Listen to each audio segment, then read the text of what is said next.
Saya bubur jadi saya dapat uang. Udah berapa lama? Baru Selama liburan ya.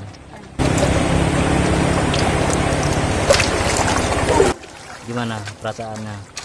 Capek lama? Capek ya? capek.